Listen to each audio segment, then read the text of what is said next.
Welcome back to our YouTube channel Safalta Sidhu Gopalganj. आज के हम इस वीडियो में विभिन्न प्रतियोगी परीक्षाओं में पूछा जाने वाला मैथ का काफ़ी इंपॉर्टेंट चैप्टर रेशियो को पढ़ेंगे। रेशियो का हिंदी आपका होता है अनुपात है। अनुपात कहते किसको है? यह किसी भी संख्या का सबसे सरलतम रूप होता है।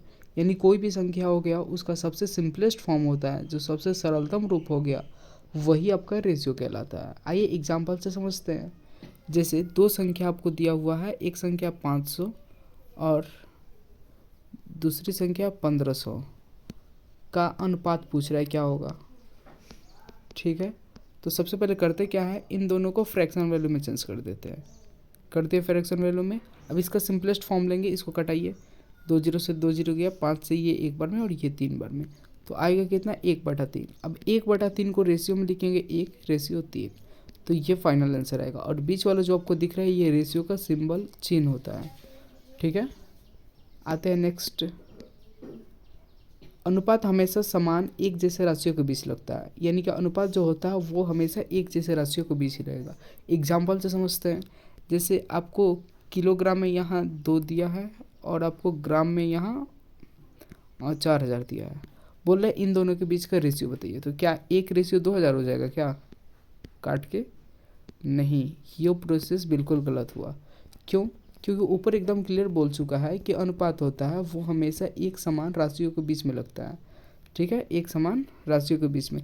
लेकिन आपको यहाँ किलोग्राम दिख रहा है और आपको यहाँ ग्राम दिख रहा है, क्या एक समान राशि दिख रहा है? नहीं ना। तो यहाँ पे दो उपाय हैं। एक तो उपाय है कि आप ग्राम को किलोग्राम में चेंज कर लीजिए, यानी कि दोनों किलोग्राम हो जाएगा, या फिर किलोग्राम को ग्राम में कर लीजिए, दोनों ग्राम हो जाएगा। दोनों में से कोई भी काम करके आप इसको ईजिली सॉल्व कर सकते हैं। हम करते क्या हैं, दोनों को किलोग्राम में कर देते हैं। एक तो किलोग्राम में ऑलरेडी गिवन है और इसको भी किलोग्राम में ही कर देते हैं। किलोग्राम में पहले आपको 2 दिया हुआ है और ये आपका 4000 दिया है। 4000 दिया है ग्राम में, इसको किलोग्राम में चेंज करने के लिए 1000 से डिवाइड करते हैं। कर दिए तो कितना आएगा? 4। ठीक है, इन दोनों के बीच का रेशियो कितना आएगा? 1/2। सिंपलेस्ट फॉर्म होता है तो इसको कटा के लिखेंगे 1/2, 1/2। ये फाइनल आंसर आएगा। ठीक है, तो यहाँ पे क्या देखिए आप कि किलोग्राम था और एक ग्राम था, तो दोनों को या तो किलोग्राम कीजिए या दोनों को ग्राम कीजिए। ठीक है, और आपके एग्जाम में दे सकता है, एक सेंटीमीटर में दे और दूसरा मीटर में दे, तो दोनों को आप सेंटीमीटर में कर लीजिए या फिर दोनों को आप मीटर में कर लीजिए। और क्या दे सकता है, दोनों एक मिलीलीटर में और 1 लीटर में दे, तो दोनों को मिलीलीटर कर लीजिए या दोनों को लीटर कर लीजिए। ये आप करके कर सकते हैं। ठीक है, आते हैं नेक्स्ट क्वेश्चन पे। अब ए की आय 16,000 है तथा बी की आय 10,000 है। दोनों की आय का अनुपात ए अनुपात बी ज्ञात करें। ठीक है, आपको ए और बी, ए का आय का अनुपात इनकम जो दिया हुआ है वो 16,000 दिया है और बी का कितना दिया है? 10,000। इन दोनों के बीच का रेशियो पूछ रहा है, तो दोनों तो इनकम ही तो है। यहाँ भी आय दिया है, यहाँ भी आय दिया है, तो सिंपली इसको कटा दीजिए। फिर 8 बार में, फिर 5 बार में 2 से घटाएंगे तो 8/5, ये फाइनल आंसर आएगा। आते हैं नेक्स्ट क्वेश्चन पे। x का व्यय 800 तथा y का व्यय 600 है। दोनों का व्यय का अनुपात x अनुपात y ज्ञात करें। ठीक है, यहाँ पे आपको x दिया है, दूसरा y दिया है। इसका एक्सपेंडिचर खर्चा व्यय आपको दिया है 800 और दूसरे का कितना दिया है? 600। इन दोनों के बीच का अनुपात पूछ रहे हैं, तो फिर कटा दीजिए। और ये 2 से जाएगा 4 बार में, ये 2 से जाएगा 3 बार में, तो 4/3, ये फाइनल आंसर आएगा।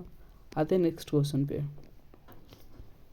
x तथा y के आय का अनुपात क्रमशः 7:9 है तथा y की आय 27,000 है, तो x की आय की गणना करें। ठीक है, यहाँ पे दो लोग हैं, x है और y है। इसका इनकम का रेशियो आपको दिया है 7/9। ठीक है, और यहाँ y का आय आपको दिया है रुपये में कितना? 27,000, और रेशियो में कितना दिया है? 9। तो इसी 9 का मान आपका 27,000 है रुपये में। ठीक है, तो 9 यूनिट का वैल्यू 27,000 है, तो 1 यूनिट का वैल्यू कितना निकलेगा? 3,000। डिवाइड लग हो जाएगा। ठीक है, 1 यूनिट का 3,000, तो 7 यूनिट का पूछा है तो कितना हो जाएगा? 21,000 हो जाएगा।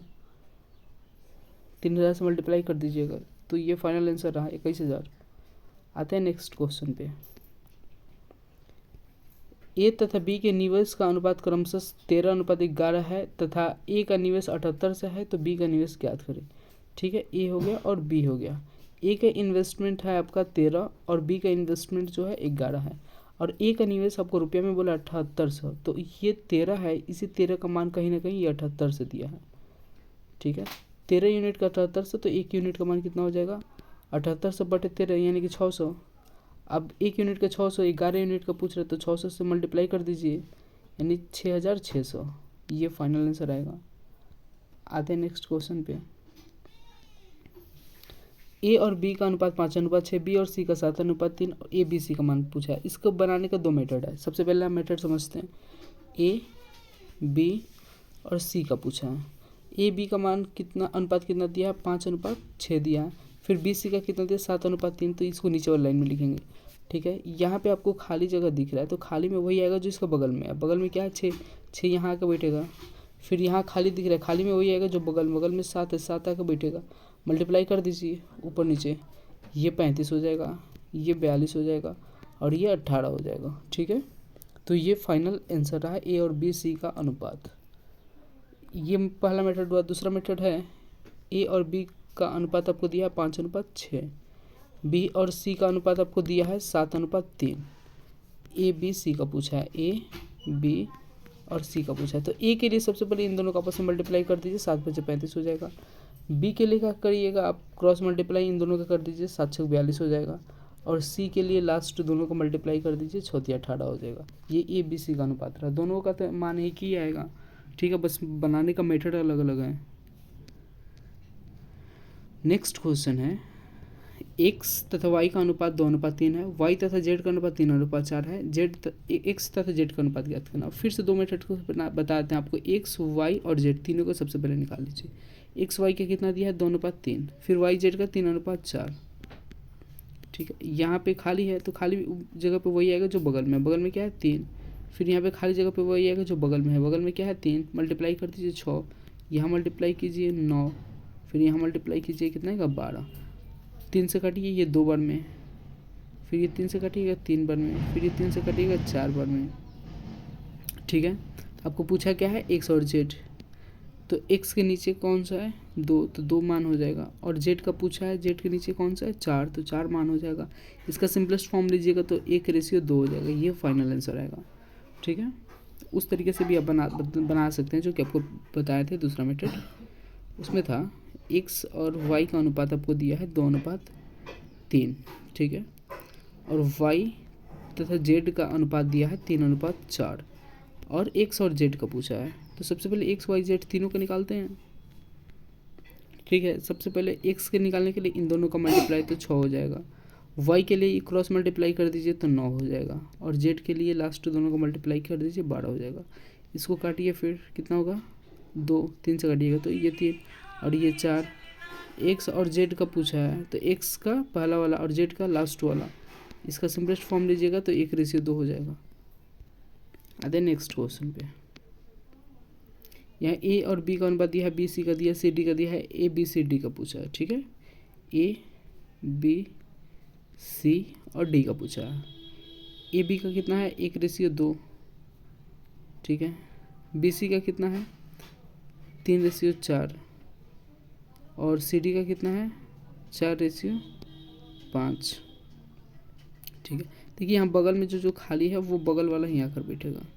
यहाँ पे क्या आएगा 3 आएगा, यहाँ पे 4, यहाँ पे 4, यहाँ पे 2 आ गया तो बगल में क्या है 2, फिर यहाँ पे क्या आएगा 4। अब मल्टीप्लाई कर दीजिए सबका आपस में, इन सबका आपस में मल्टीप्लाई कर दीजिए तो कितना हो जाएगा 12। फिर इन सबका आपस में मल्टीप्लाई कर दीजिए तो कितना आएगा 24। फिर इन सबका आपस में मल्टीप्लाई कर दीजिए कितना आएगा 32। फिर इन सबका आपस में मल्टीप्लाई कर दीजिए कितना आएगा 40। ये 4 से सब कट जाएगा, 3 बार में ये 8 बार में ये 6 बार में कटेगा, 6 जगह 24। रुकिए 1 मिनट, यहाँ 6 कर लीजिए, क्यों गड़बड़ हो रहा। 6 हो गया, यहाँ पे कितना हो जाएगा 8 हो जाएगा और यहाँ पे कितना हो जाएगा 10 हो जाएगा। ठीक है, तो 3, 6, 8, 10 ये फाइनल आंसर आएगा।